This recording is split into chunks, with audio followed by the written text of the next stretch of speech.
అంటారు. మొత్తం ఎక్కడ చూసినా రియల్ ఎస్టేట్ హవా నడుస్తుంది చెప్పాలి అంటే. ఒక పర్సన్ జీవితకాలం జాబ్ లోనో బిజినెస్ లోనో సంపాదించిన దానికన్నా ఎక్కువ రెట్లు ఇన్వెస్ట్మెంట్ లో రిటర్న్స్ వస్తున్నాయి కాబట్టి ఫైనాన్షియల్ గా అంత స్ట్రెంత్ ఉండాలి ఇన్వెస్ట్ చేయడానికి అన్నప్పుడు మరి దాంట్లో ఎలాంటి చేంజెస్ చేస్తే మంచిది అంటారు? చేంజెస్ చేయడం అనేది వేరే ఇల్లీగల్ గా ట్రాన్సాక్షన్ చేయడానికి ఇప్పుడు లేదు. జిఎస్టీలు ఇవన్నీ ఎవరు ఎక్కడ సంపాదిస్తున్నారు, ఎంత సంపాదిస్తున్నారు అన్ని పర్ఫెక్ట్ గా government.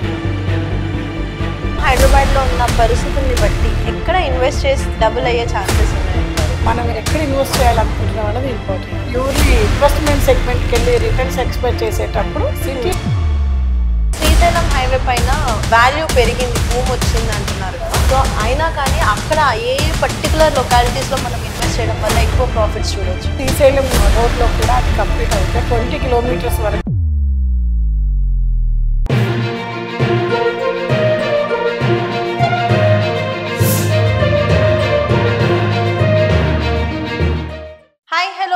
Welcome to social post TV. నేను మీ శ్వేత. సో ప్రస్తుతం మనతో పాటు స్టూడియోలో ఉన్నారు corporate real estate trainer Ambati Dhanalakshmi గారు. నమస్తే మేడం. నమస్తే అండి. ఎలా ఉన్నారు? సూపర్. మార్కెట్ లో ఏం నడుస్తుంది అంటారు? మొత్తం ఎక్కడ చూసినా రియల్ ఎస్టేట్ మొత్తం హవా నడుస్తుంది చెప్పాలి అంటే. చాలా బాగా అండి, చాలా బాగా నడుస్తుంది. ఓకే. ఎందుకంటే ఒక పర్సన్ జీవితకాలం తను జాబ్ లోనో బిజినెస్ లోనో సంపాదించిన దానికన్నా ఎక్కువ రెట్లు ఇన్వెస్ట్మెంట్ లో రిటర్న్స్ వస్తున్నాయి కాబట్టి మరి ప్రతి ఒక్కరు డెవలపింగ్ ఉంది. ఇక్కడ రూపాయి పెడితే ఇంకో 4 years లో అది 4 times ఎక్కువ అయ్యే ఛాన్సెస్ ఉన్నాయి అని నిజంగా చాలా మంచి ఇన్వెస్ట్మెంట్స్ అయితే జరుగుతూనే ఉన్నాయి ఎక్కడ చూస్తున్నా గానీ. 100% లాస్ట్ మనం 10 to 15, 20 years లో చూసుకుంటే 200 times పెరిగిన ఏరియాస్ కూడా ఉన్నాయి. అవునా?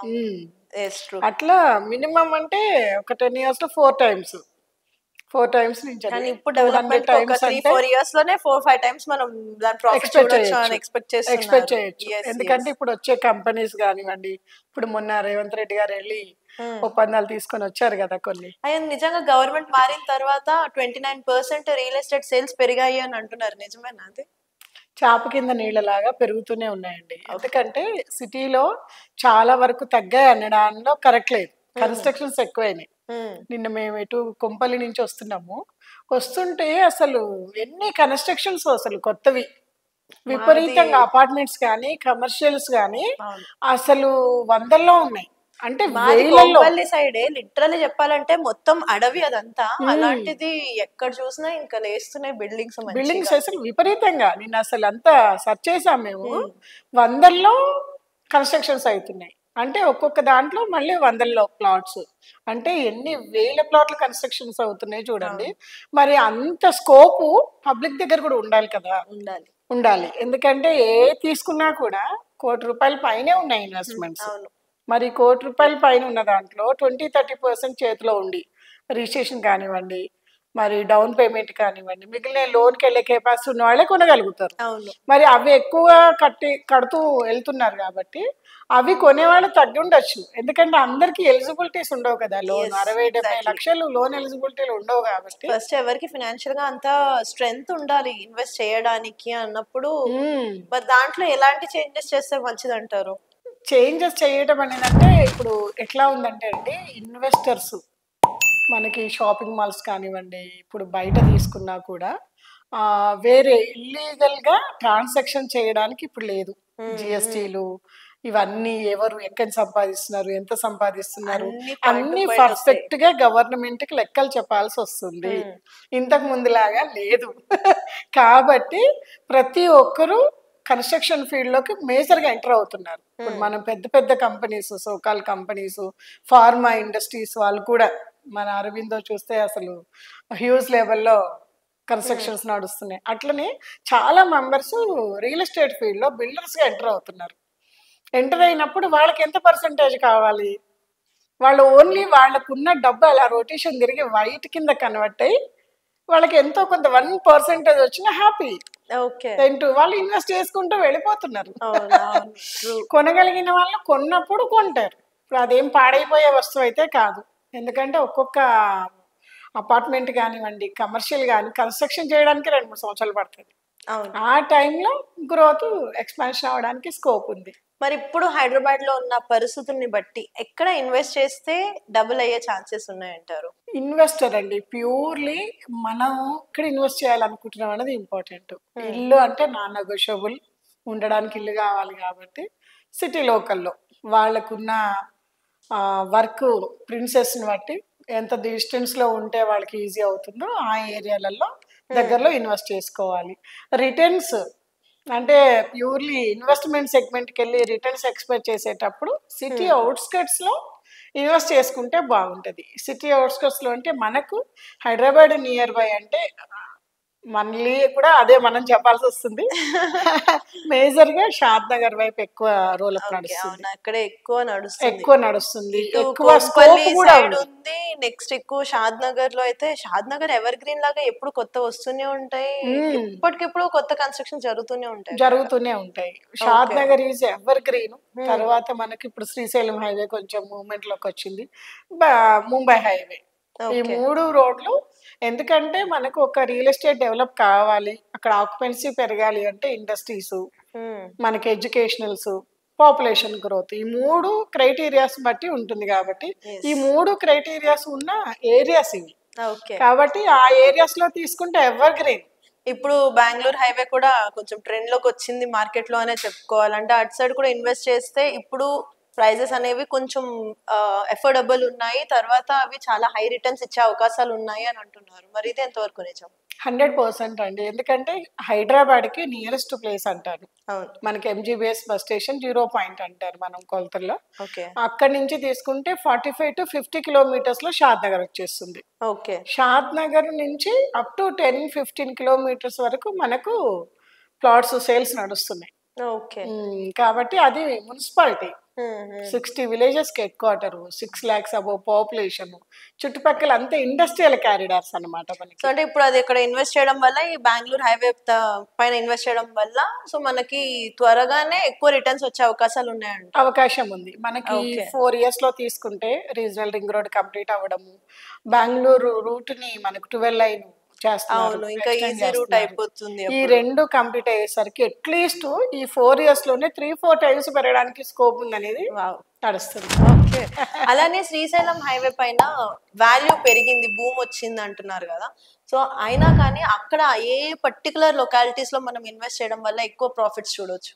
శ్రీశైలం హైవేలో అండి ఇప్పుడు మనకి ఇండియాలో 1-2 సిటీస్ అయినాయి డెవలప్మెంట్స్. దాంట్లో మన ఓకే. మాట్లాడారు, మన హ్మ్. జేడి లక్ష్మీనారాయణ గారు కూడా మాట్లాడారు. అట్లా మన 4th సిటీని కూడా డెవలప్ చేయగలిగితే హ్మ్. డెవలప్ చేయగలిగితే రాయితీస్ ఇచ్చి సెంట్రల్ గవర్నమెంట్ తెచ్చుకొని దాని కనుక మంచి స్కోప్ తీసుకురాగలిగితే హ్మ్.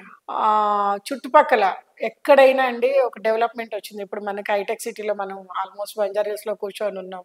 దీని చుట్టుపక్కల 20 కిలోమీటర్ల వరకు గ్రోత్ కారిడార్ కింద డెవలప్ అయిపోయింది.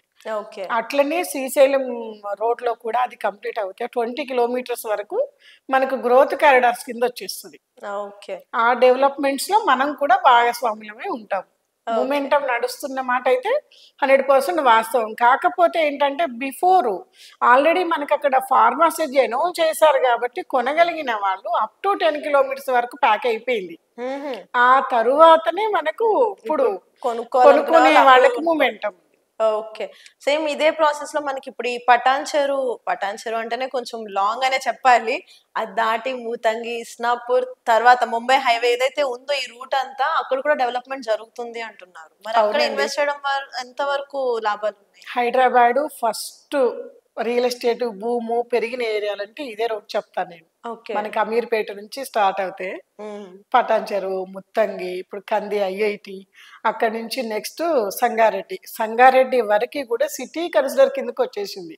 మీరు ఓకే. ఎక్కడికి వెళ్ళినా సంగారెడ్డి వరకు ఇన్వెస్ట్ చేసే పరిస్థితి లేదు. హుహు. ఆల్రెడీ ఆక్యుపెన్సీ ఇల్లు కట్టుకునే వాళ్ళు తీసుకోవడానికి పెరిగిన రేట్లు ఉన్నాయన్నమాట. ఓకే. 25,000 నుంచి 35-40,000 వరకు నడుస్తుంది ఆ ఏరియాలో. హ్మ్. హ్మ్. సంగారెడ్డి తర్వాత తీసుకుంటే మనకు జైరాబాద్ వరకు నేమ్స్ ఉంది కదండి, సెంట్రల్ గవర్నమెంట్ ప్రాజెక్ట్. ఇప్పుడు హ్మ్. మెల్లిగా అది ఆక్యుపెన్సీ స్టార్ట్ అయింది కాబట్టి మనకు సదాశివపేట దాటినాక బుదరా, కంకోల్ చౌరస్తా ఈ ఏరియాలలో ఇన్వెస్ట్ చేసుకుంటే అటు ఇటు సదాశివపేటకి అటు జైరాబాద్కి మిడిల్ సెగ్మెంట్ అవుతుంది అది.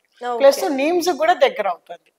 ప్లస్ ముంబై హైవేకి ఆనుకుని ఉన్నాయి వెంచర్స్. ఇంకా డెవలప్మెంట్ జరుగుతూ వెళ్తూ ఉంటే ఇంకా సిటీలో ఉన్నట్టే ఉంటుంది. అంటే లాంగ్ ట్రావెలింగ్ కూడా అంత అనిపించకపోవచ్చు ఇప్పుడున్న డెవలప్మెంట్ ప్రకారం. రోడ్స్ కూడా బాగా చేస్తున్నారు కదా ఇప్పుడు. ఆ రోడ్స్ డెవలప్మెంట్ చేయడం వల్ల మనకి టైం తగ్గుతుంది.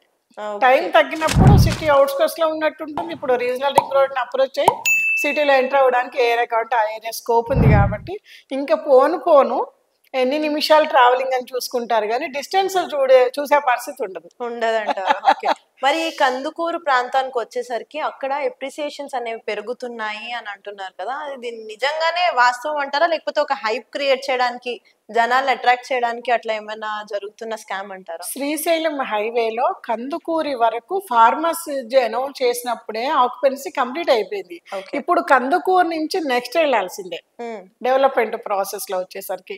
కాబట్టి అక్కడే ఆ వర్డ్ మనకి వినపడుతుంది అనమాట. ఆ చుట్టుపక్కలే మనకు మన వెంచర్స్ వేయగలుగుతాము. ఖాళీలు ఉన్నాయి. కందుకూరు నుంచి నెక్స్ట్ 5 to 10 కిలోమీటర్స్ వరకు గ్రోత్ కిందకే వస్తుంది ఇప్పుడు ఇన్వెస్ట్ చేసే వాళ్ళకి. ఎన్ని ఇయర్స్ లో మనం చూడొచ్చు అంటారు ఈ growth and development and all? ఏదైనా అండి ఇన్వెస్ట్మెంట్స్ అన్నప్పుడు ఇన్వెస్ట్ చేసి వెయిట్ చేయాలి. ఇన్వెస్ట్ చేసి వెయిట్ చేయాలి. భలే చెప్పారు కదా. ఎంత లాంగ్ టర్మ్ వెయిట్ చేయగలిగితే అంత రిటర్న్స్ ఎక్స్పెక్ట్ చేయొచ్చు. ఎంత లీస్ట్ అన్నా అండి 10 years లో 4 times అనుకుంటున్నాం మనం. ఎక్కడ పెడితే మనకు అంత రిటర్న్స్ వస్తుంది? 10 years అంటే ఇప్పుడున్న రోజుల్లో ఇట్లా అయిపోతుందండి. ఫాస్ట్ రోజులు తిరిగేసి వస్తున్నాయి కాబట్టి అప్ టు మినిమమ్ ఆ 10 years అబోవ్ ఎవరైతే ఇన్వెస్ట్ చేయగలుగుతారో మినిమం 4 times నుంచి 10 times మనం ఇందాక అనుకున్నట్టుగా 200 times కూడా పెరగడానికి స్కోప్ ఉన్న ఏరియాస్ ఉన్నాయి. ఓకే, ఎక్కడ? ఇదే హైవే పైన ఎక్కడ తీసుకున్నా సరే ఆ ఏరియాలలో ఇప్పుడు సిటీ అవుట్స్కట్స్ లోనే మనకు ఐటీ కంపెనీస్ కావచ్చు మనకి అన్ని కూడా అవుట్స్కట్స్ ఇప్పుడు రీజనల్ రింగ్ రోడ్ బేస్ చేసుకొని తొందరగా అప్రోచ్ అయ్యేటట్టు చూసుకొని ఇస్తున్నారు. కాబట్టి ఇప్పుడు అయ్యే growth corridor area regional ring road చుట్టూ ఆ స్కోప్ ఉందండి. ఎక్కడ ఎప్పుడు ఎంత పెరుగుతాయో చెప్పలేదు. అట్లీస్ట్ 4 to 10 times నుంచి అబో పెరగడానికి కూడా స్కోప్ ఉన్న ఏరియాస్. ఓకే, సో ఇప్పుడు మనకి RRR దాకా కూడా హెచ్ఎండి అప్రిసియేషన్ అనేది ఎక్స్టెండ్ అయ్యింది. సో అక్కడ కూడా ఇన్వెస్ట్ చేయొచ్చు. ఇప్పుడు ఇంకా మంచి రిటర్న్స్ వస్తున్నాయి అని అంటున్నారు కదా. సో అక్కడ కూడా కొన్ని ప్లేసెస్ ని బాగా గట్టిగా టార్గెట్ చేస్తున్నారు. సో ఎలాంటి ప్లేసెస్ లో అక్కడ ఇన్వెస్ట్ చేయొచ్చు అంటారు? ఇప్పుడు RRR వస్తుంది మనకు. మన బెంగళూరు హైవేలో అయితే బాలానగర్కి బిఫోర్ వస్తుంది. అంటే షాద్ నగర్ నుంచి బాలానగర్ వరకు కూడా ఇంకా మనకి ఇన్వెస్ట్ చేయడానికి స్కోప్ ఉంది. RRR లోపల వస్తుంది, స్కోప్ చాలా ఉంది మనకి. అటు నుంచి ఇటు శ్రీశైలం హైవే తీసుకుంటే కూడా కొంత స్కోప్ ఉంది మనకి. ఇప్పుడు ముంబై హైవేకి తీసుకుంటే మాత్రం సంగారెడ్డి దాటగానే పెద్దాపూర్ దగ్గర మనకు మార్కింగ్ ఇచ్చాడు. అది దాటినాక కూడా 15-20 kilometers వెళ్ళి ఇన్వెస్ట్ చేయాల్సి వస్తుంది. అది అంత ఫాస్ట్ గ్రో అయిపోయింది.